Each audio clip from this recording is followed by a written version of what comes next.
Hey John, how are you? Oh, you're muted, buddy. You There you go. are you home? No, no, I'm still in the hotel. You're Um, sitting in your little hotel room. yes, it is a hot day. It was stinking hot outside, and I'm tired, but here we are. I'll tell you what, it is the same thing here. It's Oh, I believe it. unbearably hot. And you're in Oklahoma? Oklahoma. Okay, yeah. So, yeah, we're where it is probably equally hot to where you are in the mountains of North Carolina. Oh, it's disgusting. Like it's 90 degrees here today, and I can. It's 90 degrees and humid, and I can't believe it. That's exactly the temperature here. Well, I'd say I trade with you, but nah. You know, I got to be real honest with you. Yesterday, I really overdid it. I wanted to try to be like you. I was out Oh, cutting brush and doing all kinds of stuff. And yeah, man, last night I was cooked. I was done. I At understand. 85, you can't get out in that heat like you used to. Well, the fact of doing it all is pretty amazing. Yeah, yeah. So. So where are you exactly working? I'm in Black Mountain. I work at what's the name of the reservoir? I work at that reservoir.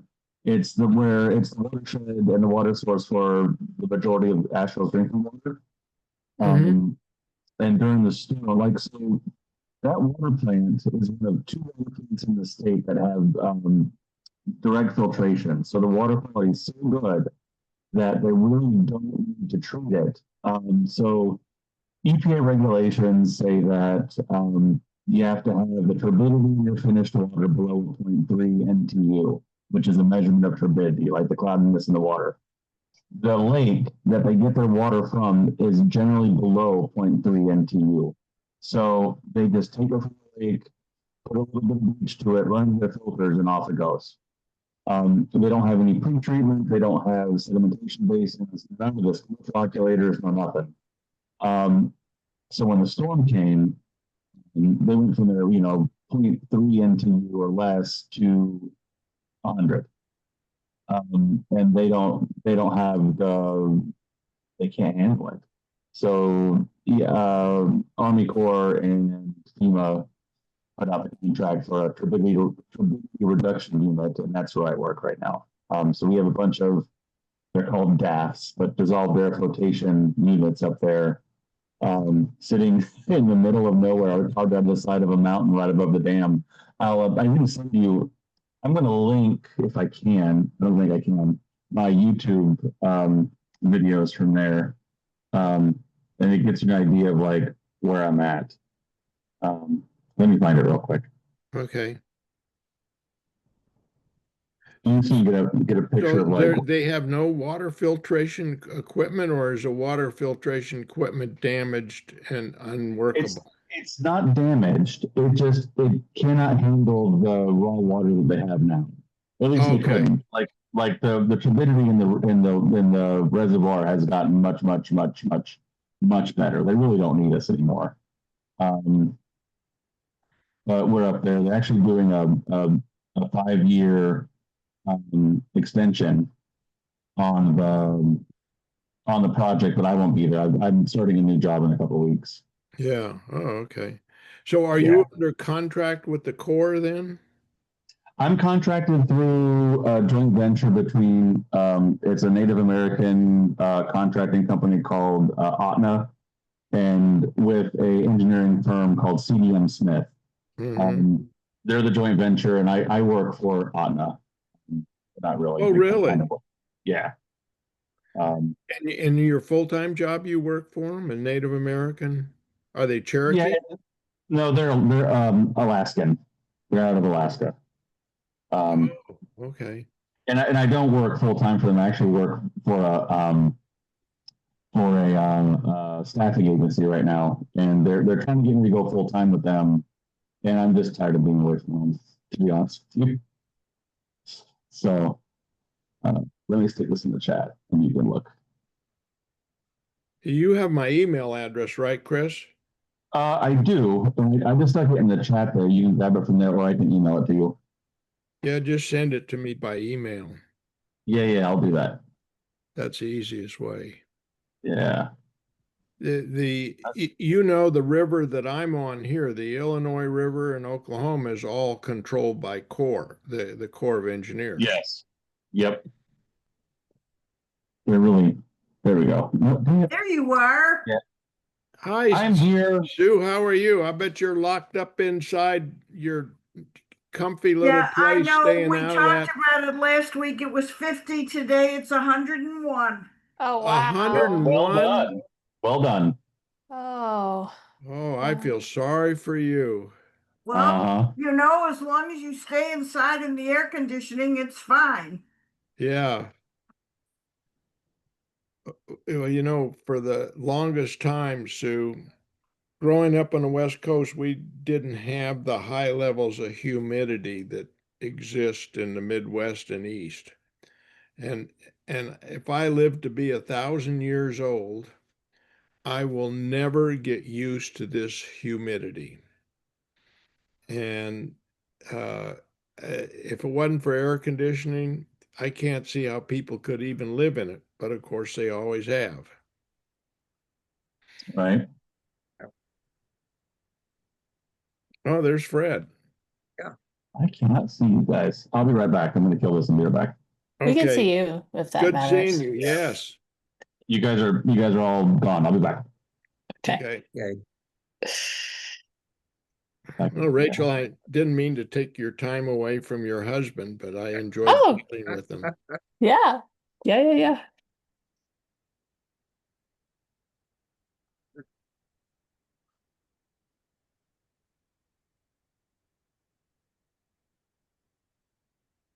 Are you also experiencing unseasonably warm weather? Well, it's warm, but not unseasonable. We have it was 96 today, and it's supposed to go down. 96? Yeah, but That's plenty. the humidity was like, I don't know, it's somewhere north of 70 or 80% because it's one of these days you can feel the air. Yeah, Yeah. Right. yeah, That's a good way to put it. Yeah. yeah. Well, I just It's walked the supposed to dog. last for about 2 more days. Yeah. I just walked the dog and it's miserable. We went Yeah. from a nice, cool, wet, way too wet spring. The very next day, we jumped up to the 90s. We had no transition. Yeah. It is the humidity, though. We lived in Denver for a while, where the humidity runs about 10% all year. Yeah. And we didn't have we didn't need air conditioning. It could be No. 90 degrees, but dry, and it wasn't that uncomfortable. Yeah. That's great. Did y'all have a swamp cooler? A lot of people, you can do that where it's that dry because moisture evaporates, so quickly. Right. Well, we didn't have any air conditioning when I lived in Seattle. We didn't even have screens on the windows, if you can believe Mm. that. Yeah. Well, in Greenville, when I was a kid, before air conditioning, life just slowed down in the summer. You didn't do much. You didn't go anywhere. You just sat in the porch, basically, and fanned yourself. Yeah, there really was a difference between life in the summer and life the rest of the year. Oh, yeah. Yeah. Yeah. Well, I guess we can start. I guess everybody who's coming is here. This week we're doing Korah, which is really kind of an interesting parsha. It starts with Would you chapter remind me of 16. where we are? Because I lost my place. Okay, we're just starting chapter 16 in Numbers. Number 16. Yeah. Okay, go ahead. I apologize for interrupting. Okay. No, now, in verse number 1, I'll read the first couple of verses. Verse number 1 says, Korah, the son of Itzar, the son of Kohat, the son of Levi, with Dathan and Abiram, the sons of Eliab, and On, son of Peleth, sons of Reuben, took men. So it's really a complicated, what we have here really is 2 or 3 different stories that have all gotten mashed together. It's basically the story of Korah. By the way, the word Korah in Hebrew means bald. So that tells you something about him. I guess he'd be baldy in English. Um, but it gives his genealogy, which is important here, because yeah, basically Levi has three sons, one of whom is Kohat. Kohat has several sons, but two of them are Itzhar and Amram, and Korach is the son of Itzhar, and Moses and Aaron are the sons of Amram. So basically, Korach is Moses' first cousin. This is really a family feud that this chapter describes. Um, but the other guys, Dathan and Abiram and On, are all from the tribe of Reuben. And so they've got their own deal going. They have their own quarrel with Moses. It really is two separate stories here. If you remember, Dathan was the Edward G. Robinson character of the movie, so you know he's a bad guy. Um, and then it says most of the translations, you may have a different translation, but most of the translations say they took men. But actually, if you look at the Hebrew text, it just lists all these names, and then you have the verb and he took, and there's no object to the verb. It doesn't say what they took. Most translations, so that the English makes sense, will put in the word men, but it's not there in the Hebrew text. And one rabbinic interpretation of that is these guys were so angry and confused they didn't know what they were doing. They just took, and there's no object to the verb in the first sentence. What does that mean, Fred? Took men. It means they gathered people around them. They're organizing a rebellion against Moses. Oh, okay. Yeah, yeah. And then, well, if you go on to verse 2, and they rose up in the face of Moses Okay, with there it certain of is. the Yeah. children of Israel, 250 men. They were princes of the congregation, the elect men of the assembly, men of renown. So now you have a third group, the 250 men. So they're really three different stories here. And basically, Korach, his issue is, that Moses and Aaron got the priesthood. Out of a whole tribe of Levi, it was Aaron and his family that gets the priesthood, and Korach and his guys, have to do the grunt work, as a Levi, as the Levites. So that's his quarrel with Moses' family.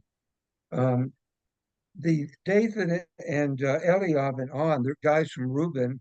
Their issue is that Reuben is Jacob's firstborn. So why aren't they the leaders in Israel? Why does Moses, from the tribe of Levi, Jacob's third son, get to be the big cheese here, and Reuben, who's the firstborn, gets passed over. And then you have the other 250 guys. We don't really know what their issue is. There's really a third story that's mixed up with these two stories. And most of the rabbinic commentators really feel these are three separate stories, and they somehow just got all blended together into this parsha. So it reads in a kind of confused way because it switches back from one group to another, going back and forth. But it starts off really with the issue of the priesthood, with Korach, Korach basically facing down Aaron of why he gets to be a priest and Korach's family isn't. And this is verses 3 through 11 with that issue. Somebody want to read that 3 through 11? Sure, I'll go ahead and start. Sure. They assembled themselves together against Moses and against Aaron and said to them, "You have gone too far, for all in the congregation are holy, every one of them, and the Lord is among them. Why then do you exalt yourselves above the assembly of the Lord?" When Moses heard it, he fell on his face, and he said to Korah and all his company, "In the morning the Lord will show who is his and who is holy, and will bring him near to him. The one whom he chooses, he will bring near to him. Does this take censers, Coran, and all his company? Put fire in them and put incense on them. Before the Lord tomorrow, and the man whom the Lord chooses shall be the Holy One. You have gone too far, sons of Levi. And Moses said to Korah, Hear now, you sons of Levi, is it too small a thing for you that the God of Israel has separated you from the congregation of Israel to bring you near to himself to do service in the tabernacle of the Lord and to stand before the congregation to minister to them, and that he has brought you near him and all your brothers and sons of Levi with you? And would you seek the priesthood also? Therefore, it is against the Lord that you and all your company have gathered together. What is Aaron that you grumble against him?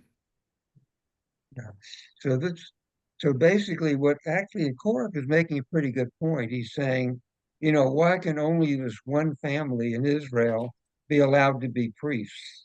Why? And basically, if you remember way back in Exodus, one of the things God says, if you'll follow my commandments, I'll make you a nation of priests, a holy nation. Yeah, So, why can't we have democracy in religion? Why can't everybody take turns presiding, offering the sacrifices?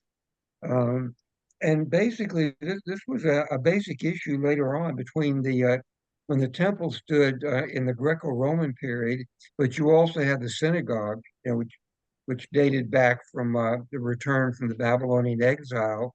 You had the temple, where you had places ordinary people couldn't go. There's a court for women, a court for the Gentiles. Only the high priest could go into the Holy of Holies. And then you have the synagogue, which was really a democratic form of religion. I mean, the synagogue, anybody can lead the service. Anybody who knows the service, who's literate and read it, is allowed to preside. Um, in fact, and you had really the same thing going on in Christianity. The original Catholic Church, basically a layman can't celebrate Mass.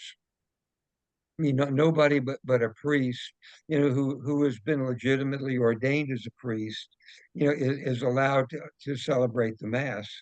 Whereas when Luther broke away, his argument was the same. Everybody is holy. Everybody should have the same access to God. There shouldn't be a privileged class. And in the Protestant tradition, any lay person, if there's not a minister available, can lead a Protestant service. There's no magic involved the way there is in the Catholic service. So this is really kind of the same issue. And Cora kind of has a point. Why can't it, why does there have to be a special caste? And of course, Moses comes back to him and says, isn't it enough for you, that you're a Levite? I mean, being a Levite is an honor, even though the priesthood may be a notch above it. You should be satisfied with what you have.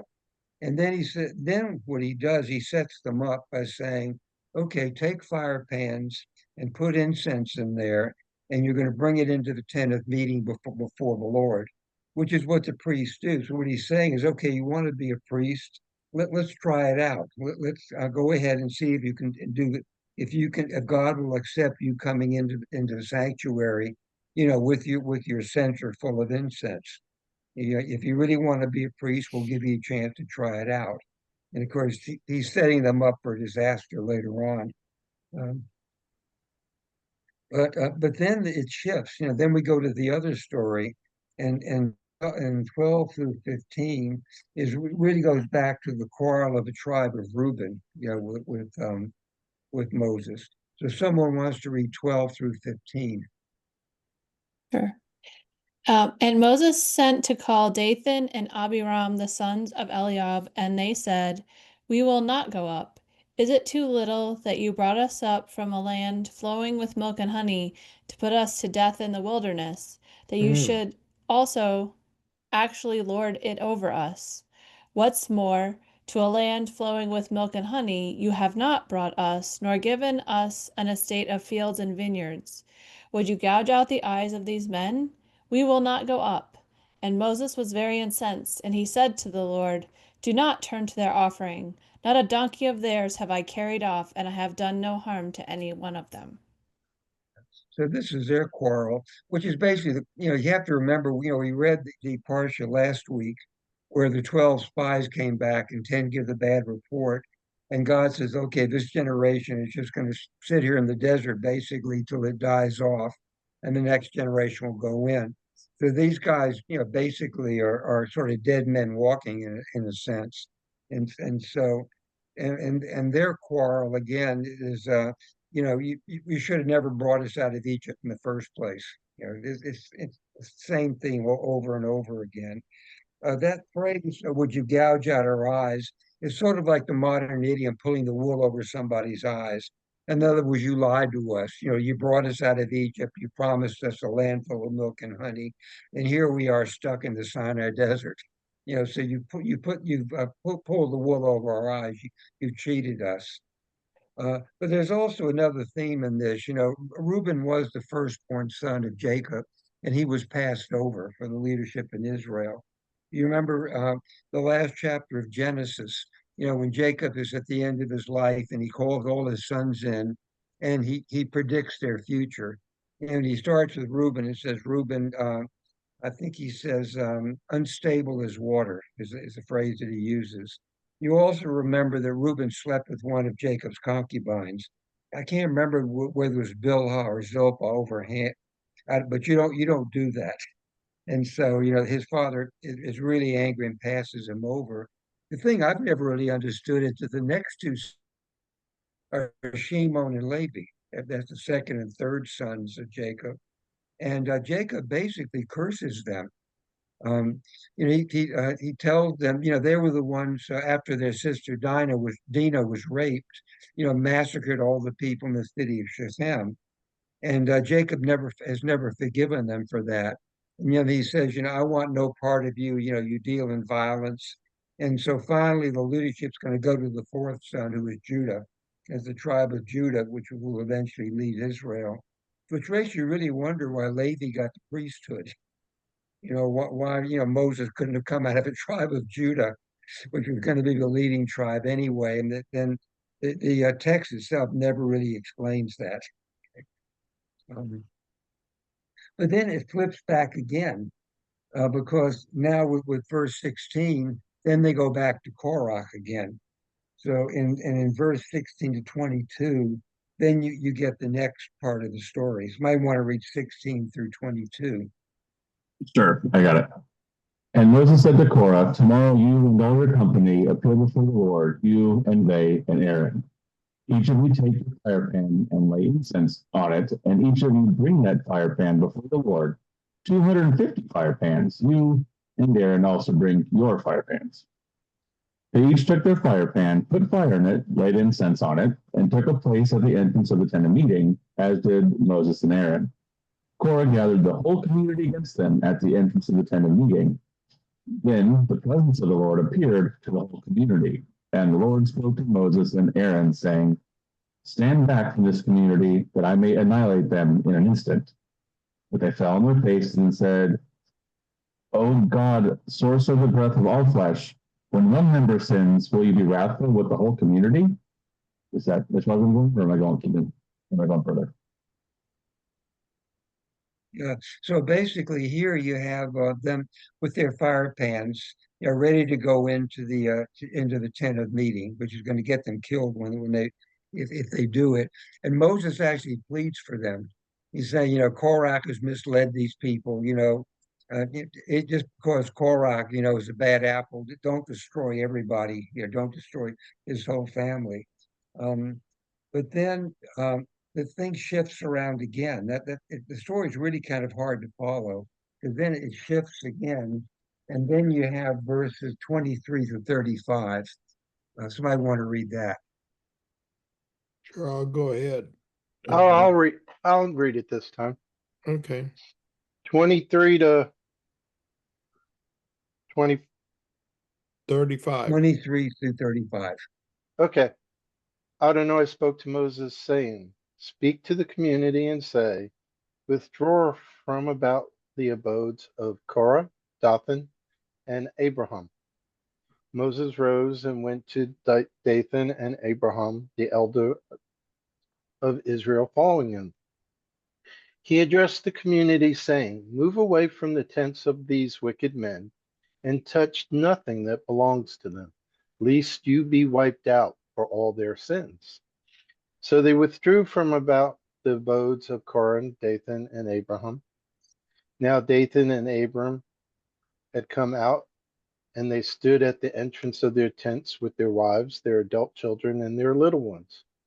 And Moses said, "By this you shall know that it was Adonai who sent me to do all these things, that they are not of my own devising. If these people's death is that of all humankind, if their lot is humankind's common fate, it was not Adonai who sent me. But if Adonai brings about something unheard of, so that the ground opens its mouth and swallows them up with all that belongs to them, and they go down alive into Sheol, you shall know that those involved have spurned Adonai." Scarcely had he finished speaking all these words when the ground under them burst asunder, and the earth opened up its mouth and swallowed them up with their household, all Korah's people and all their possessions. They went down alive into Sheol. With all that belonged to them, the earth closed over them, and they vanished from the midst of the congregation. All Israel around them fled at their shrieks, for they said, "The earth might swallow us." And a fire went forth from Adonai and consumed the 250 contestants offering the incense. Yeah. Now, So you can see really how you see how I was really going to say, confused you this don't whole thing hear is. of a below ground God very often, Mhm. or is this the only place? You mean the you mean the Sheol? The Sheol. Yeah, when the earth opens up, they go down into Sheol, which there's a lot of argument what Sheol is. Most people believe it's just a poetic word for the grave. They just go down under the earth. But there are a few people who believe that Sheol, like the Greek Hades, was actually a place under the earth where the dead went. And so there was some kind of idea of an afterlife, even in the Hebrew Bible. But that's kind of a minority opinion. The thing with this story, though, it's really confused. I mean, it starts off, they say that Korach, Dathan, and Abiram, were there, but Korach is back at the opening to the tent of meeting. They're mixing this whole thing up. Apparently you have Korach with the 250 guys, with their fire pans at the tent of meeting, and then you have Dathan and Abiram who are standing in front of their tent. And so it's really Dathan and Abiram who get swallowed up, not Korach. In fact, one of the pieces of evidence for that, if you look at the Psalms, there are Psalms by Korach. Several of the Psalms are dedicated to Korach. So his family did go on. At least some of them must have survived. But the 250 guys, who were with Korach at the tent of meeting, they're the ones that get zapped. Again, because they are not qualified to be there. And as the Torah has said several times before, any unqualified person, who walks up to the altar, is going it's basically a death sentence. We Yeah, had the first example of that with Aaron's two sons. yeah, it reminds me of that story, right? Yeah, it's exactly the same thing. It's Nadav and Abihu, Aaron's two older sons. They offer they come in with fire pans and offer what the Bible calls strange fire, whatever that is. But for whatever reason, they weren't doing the right thing. And they were priests. They were qualified to be there, but for some reason, they didn't do it in the right way. and and fire comes out and consumes them. And Korach and his 250 followers, they're consumed because they have no right to be there in the first place. They're not priests. So you really have two different punishments. You have Dathan and Abiram, the guys that get swallowed up by the earth, and Korach and his 250 followers. They're the ones who get zapped, at the entrance of the tent of meeting. So And then the follow-up of that, then the conclusion here is that God really has rejected this dissident group. yeah, God is saying, I meant Yeah. what I said. Only the priests. Yeah. And that warning, we've read that over and over again. Any strange person who comes near the tabernacle is going to die, even if it's an Israelite. So, and again, even today in the that all stopped pretty much when the temple was destroyed, in the first century by the Romans. But even today, the Kohanim and Levites still do have a special role in the synagogue, kind of as a memento of the special role they had back in biblical times. Usually, when there's a Torah reading at the Sabbath service, a Kohen is always the first one called up, and a Levi is given the second reading, and then the ordinary Israelites, get all the other readings. Whereas a lot of people are kind of cynical about that because they figure, how can anybody really in the 21st century know that they're descended from a priest? There are Jewish family names which suggest that you were a priest. Kohen is actually one, Cohen, or Kagan, or Corelitz, or there are a number of names like that are related to the Hebrew Kohen, which would suggest that you did come from priestly lineage. But nobody really can be sure about that. People could have taken up that name at any time in the past. And actually, a geneticist actually did a study on that, is to address that problem. It was done in England I think about 15 years ago. They took British Jews who claimed to be Kohanim, claimed to be Kohens, and a second group of Jews who did not claim to be priests, and a third control group of non-Jews, and compared genetic markers. And it's kind of easy to do for the priest because it's only father to son. It's inheritance down the male line. So all you have to do is study the Y chromosome, which is easy to study because there's not much on it. There aren't too many markers on it. And what they found was that compared to the non-Jews, and even compared to the non-Kohen Jews, these people did have an increased number of certain markers. They did have genetic similarities, which did set them aside from the Jews as a whole. So it appeared, as unlikely as it seems, some of this tradition has been carried on for 2,000 years.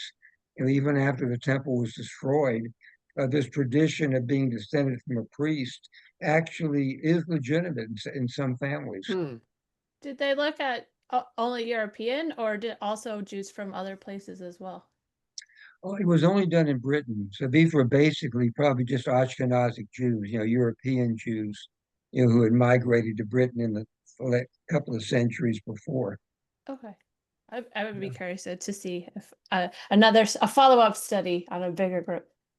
On Sephardic Jews. And Yeah. Well, actually, if anybody's interested, there's an interesting book, and it's called let me see, I gotta remember. Hang on just a second.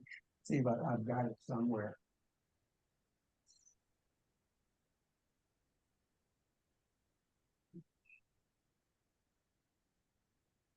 Hey, I know I was a few minutes late.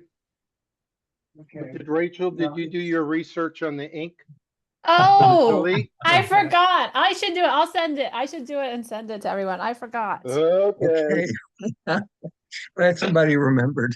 Okay. It's called the book is called Jacob's Legacy. And it's by a guy who was head of the Department of Genetics in the med school at Duke.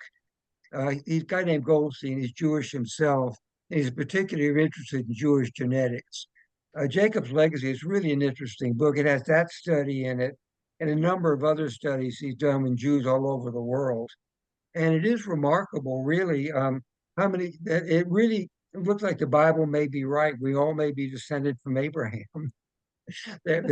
What's really amazing is after, millennia, at least 3 millennia being scattered all over the world and all the intermarriage and converts coming in and whatnot, there still is genetic evidence that the Jews did descend from one tribe. Hmm. So quick, since we're talking about the genetics things, they've done other testing. Looks like in 2003, they looked at it's Ashkenazi Levites, but it's all over Europe, not just in England. And they came up with the same kind of things. Anyway, I can post that if you're interested. Cool. Looking. Yeah. Mhm. Interesting. Yeah. The genetic studies turn to some weird things though. One of the things that they discuss in Jacob's Legacy, they found Middle Eastern genes similar to what you see in a Bantu tribe in southeastern Africa called the Lemba. And the Lemba are a Bantu tribe. They look like all the other Bantu tribes. They speak a Bantu language. They don't claim to be Jewish or have any interest in being Jewish. But the one thing they say that sets them apart from all the other Bantu tribes, they say they did not originate in Africa, but their ancestors came down in ships from the north. And you can imagine, maybe these were refugees from the Babylonian exile, who were running away from the Babylonian exile and came down the coast of Africa and ended up in southern Africa. They intermarried with the local population, and they look like all the other Bantu tribes, but they have these Middle Eastern Jewish genes. So, yeah, genetics really has turned up some very, very odd things. But that kind of thing probably occurred a lot in ways that have never been recorded anywhere. I mean, what you're describing, Fred, is a really logical conclusion. Yeah, I mean, and they have an oral history saying they came from the north, which Yeah. if you're living in southern Africa by boat, it meant you came down the eastern coast of Africa, most likely from the Middle East. Yeah, yeah. So anyway, picking up with the Parsha, in chapter 17, you have the fallout from what went on. The first five verses are kind of interesting. Somebody want to read 1 through 5 in chapter 17. Okay. How, The Lord spoke to Moses, saying, "Speak to the people of Israel and get from them staffs, one for each father's house, Well, from wait a minute, are all." you reading? Are you reading chapter 17? You may Yes. be a little ahead of us. Yeah, your Bible may have different chapter Oh, okay. divisions. Yeah, because Was- my chapter 17 starts, and the the Lord Lord spoke to spoke to Moses, saying, Moses. "Yeah, speak unto Eleazar, the son of Aaron, the priest." Is that what everybody else has? Yeah, that's I what I do. have. Yeah. Okay. What Bible translation are Yes. you using, John? It's an NSC Bible. Yeah, that's some of them are a little bit different in the way they divide the chapters and verses. That may be why. Okay. Yeah. Sue, why don't you read 1 through 5 and chapter The Lord 17? spoke to Moses, saying, "Order Eleazar, son of Aaron, the priest, to remove the fire pans, for they have become sacred from among the charred remains, and scatter the coals abroad. Remove the fire pans of those who have sinned at the cost of their lives, and let them be made into hammered sheets as plating for the altar. For once they have been used for an offering to the Lord, they have become sacred, and let them serve as a warning to the people of Israel." Eleazar the priest took the copper pans which had been used for offerings by those who died in the fire, and they were hammered into plating for the altar, as the Lord ordered him through Moses. It was to be a reminder to the Israelites, so that no outsider, one not of Aaron's offspring, should presume to offer incense before the Lord and suffer the fate of Korah and his band. So yeah, so basically, they're going to leave that over the altar as a warning to everybody. This is off limits to everybody except Aaron's family. But then the rebellion really isn't over yet. It starts up all over again with verse 6. And somebody want to read verses 6 through 15. And all the community of Israelites murmured on the next day against Moses and against Aaron, saying, You have put to death the Lord's people. And it happened when the community assembled against Moses and against Aaron that they turned to the tent of meeting, and look, the cloud had covered it, and the Lord's glory appeared. And Moses and Aaron with him came before the tent of meeting, and the Lord spoke to Moses, saying, Lift yourselves up from the midst of this community, and I will put an end to them in an instant. And they fell on their faces. And Moses said to Aaron, Take the fire pan and place fire upon it from the altar, and put in incense, and carry it quickly to the community, and atone for them. For the fury has gone out from before the Lord, the scourge has begun. And Aaron took as Moses had spoken, and he ran into the midst of the assembly, and look, the scourge had begun against the people. And he put in incense and atoned for the people. And he stood between the dead and the living, and the scourge was held back.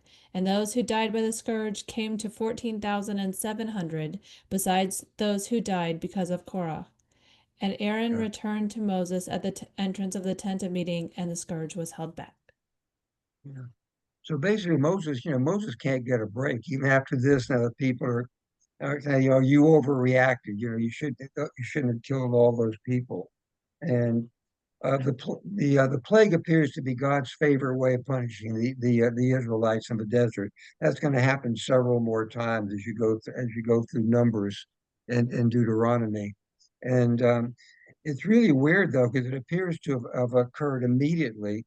You think, what kind of plague kills people right now? One day. The only one medically you could really imagine, if would be what they call pneumonic plague, which was the Black Death of the 14th century. And that actually people would die of that in a matter of hours after inhaling the bacteria. So that's probably the most rapidly aggressive of all the known bacteria. And so again, it's a weird scene. And you can see Aaron walking around, shaking this incense censer. It's a really weird scene. It's hard to get your head around. And then you have one of these typical biblical numbers in verse 14. David died of a plague were 14,700. Like every biblical number, you got to take it with a huge chunk of salt. You can imagine it would have taken them a couple of months to bury that many people. It's hard to believe some of the numbers that you get. So, and apparently this is finally the end. With that, the last of the murmurs is put down for a while. It's going to break out again later on, but this, for the time being, solves the problem. But then God decides to go ahead and kind of hammer in the lesson a little bit more. And so, what he tells Aaron to do next is to bring the rods of every tribe into the tent of meeting. And this is verses 16 through 28. So I want to read that. Sure. So the Lord spoke to Moses, saying, Speak to the Israelite people and take from them, from their chieftains of their ancestral houses, one staff for each chieftain of an ancestral house, 12 staffs in all. Inscribe each one's name on his staff. There being one staff for each head of an ancestral house, also inscribe Aaron's name on the staff of Levi. Deposit them in the tent of meeting before the pact, where I meet with you. The staff of the candidate whom I choose shall sprout, and I will rid myself of the incessant mutterings of the Israelites among you, or against you. Moses spoke to the Israelites. Their chieftains gave him a staff for each chieftain of an ancestral house, 12 staffs in all. Among these staffs was that of Aaron. Moses deposited the staffs before the Lord in the tent of the pact. The next day, Moses entered the tent of the pact, and there was a staff of Aaron of the house of Levi had sprouted. It brought forth sprouts, produced blossoms, and borne almonds. Moses then brought out all the staffs from before the Lord to all the Israelites, each identified, and recovered his staff. The Lord said to Moses, Put the staff back before the pact to be kept as a lesson to rebels, so that their mutterings against me may cease, lest they die. This Moses did, just as the Lord had commanded him, so he did. But the Israelites said to Moses, Lo, we perish, we are lost, all of us lost. Everyone who so much as ventures near the Lord's tabernacle must die. Alas, we are doomed to perish. Yeah. Okay. It's interesting. In Hebrew there are two words for staff, and they're also the same two words being tribe. One of them is shevet, which is a rod, but also a tribe. The other is mateh, which means a rod and also means a tribe. And apparently, the chief of every tribe had this staff, and the staff had carvings on it, which identified it as being the head of that tribe. You remember when we read the story of Judah and Tamar?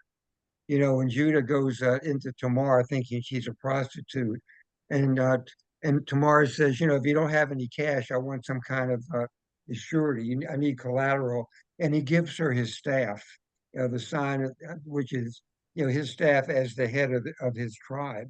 So this is what they're doing here, and the idea is God is just confirming that I want the Levites. That's the favored tribe, and this just kind of confirms what was going on. But then toward the end of that, the children of Israel is saying, maybe we just ought to not come anywhere near the tent of meeting. I mean, the whole place is like radioactive, and maybe nobody should come anywhere near it because it's just too dangerous. And so in chapter 18, God goes again, sort of reaffirming what the role of the Levites is supposed to be. And that's verses 1 through 7 of chapter 18. Someone wants to read that. I'll try again. Okay. It's amazing because I tried to follow along in that chapter 17. Mhm. It's Yeah, totally divergent from what we were talking about. that's interesting. Yes. Yeah, Some translations really divide the chapters and verses differently. yeah, yeah. So the Lord said to Aaron, You and your sons and your father's house with you shall bear iniquity connected with the sanctuary, and you and your sons with you shall bear iniquity connected with your priesthood, and with you bring your brothers also, the tribe of Levi, the tribe of your father, that they may join you and minister to you while you and your sons with you are before the tent of the testimony. They shall keep guard over you and over the whole tent, but shall not come near to the vessels of the sanctuary or to the altar, lest they and you die. They shall join you and keep guard over the tent of meeting for all the service of the tent, and no outsider shall come near you. And you shall keep guard over the sanctuary and over the altar, that there may never again be wrath on the people of Israel. Yeah. So again, he's just reaffirming the special status of the tribe of Levi. And again, that was an argument that really went on, during the Greco-Roman period when you had both the temple and the synagogue. You had the Sadducees who basically represented the priesthood, who was saying, that clearly the Torah, mentions them and nobody else, and no one but them has the right to make any religious decisions. And you had the Pharisees who were led by the rabbis who said, no, any scholar who has mastered the Torah, is entitled to have his own opinion about it, and people should follow the opinions of religious scholars, their rabbis, who are qualified to interpret the Torah. To which the Sadducees said, the Hebrew Bible says absolutely nothing about rabbis or synagogues. So there's no basis in the Torah for Yeah. the synagogue or for the rabbis. And that was the big fight between the Sadducees and Pharisees, that went on for decades. And the Romans finally decided it for us. When the Romans destroyed the temple in the first century, that was pretty much the end of everything that's being described here. And that was But the end of the priesthood, of the Sadducee party, of the whole thing. Because the question comes up: would we really want to have a temple back? Because the rabbi, every time we go to the synagogue, every Shabbat service, part of a liturgy is, may your temple be rebuilt speedily and in our days. Yeah, most Jews would really be appalled, at the prospect of rebuilding a temple in Jerusalem and chopping up rams and goats on the Temple Mount again. To most Jews, today it really is kind of a metaphorical thing. They're not thinking about a real temple. They're thinking about a metaphorical temple, in the Messianic era sometime in the future. But there are some fanatics who really do believe there's going to be another temple built. And I think I may have mentioned this before. The Jerusalem police have really had broken up several plots to dynamite the mosque that's on the Temple Mount now, so they can clear it off and get construction started on the next temple.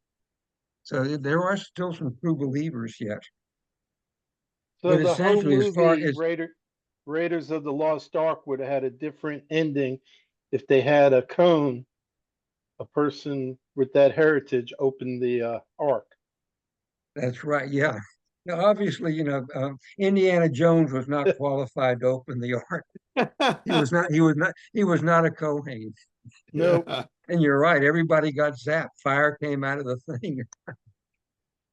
Is there an old tradition? I want to say maybe Rambam, or maybe I'm not sure, that in the third temple that it won't be animal sacrifices, but mostly like everybody will be vegetarian, and like the idea was there would be grain and Oh, I shame on guess you. wine. No, what? Well, it's possible. I don't think Maimonides thought that. But for several centuries after the temple was destroyed, I think there was probably some kind of expectation that it could be rebuilt. But as the centuries went by, people, more and more people sort of looked at it as a really as kind of a religious ideal. It's a metaphorical temple, not a real temple. But as I said, the same argument really went on in Christianity. Luther and his followers at the Reformation really said, there should not be a special, a class of people above everybody else, and only they can preside in the church. As the Catholic priesthood does. They democratized Christianity the same way that the rabbis democratized Judaism. It was open to anybody who wants to participate, and anybody who is literate and knows the service can conduct the service. You don't have to have a special heredity or some special ordination, in order to do it. In fact, really, the only people in Judaism today that still have kind of the same idea are some of the Hasidic groups, because with them, their leadership, their rebbes, really does pass from family to son. And there are these dynasties that go back a couple of centuries in some of the Hasidic families, where it does pass from father to son, and it is a hereditary kind of title. It's probably the only analog we have today of what the priesthood was like, back then. But the Lubavitcher Hasidim, like Rabbi Kesselman here in Greenville, they haven't had a Rebbe now since the 1970s. It started in Lubavitch, which is a village in Ukraine, back near the end of the 17th century. And they went. I think they had 7 generations. The last rabbi, Rabbi Schneerson, was the 7th Lubavitcher Rebbe. He died with no children, but the movement really has gone on without him. It's run by a committee of senior rabbis, and they're doing fine without a Rebbe. Whereas there are a few Hasidic groups that still do have a family line they can date back to the 19th or 18th century.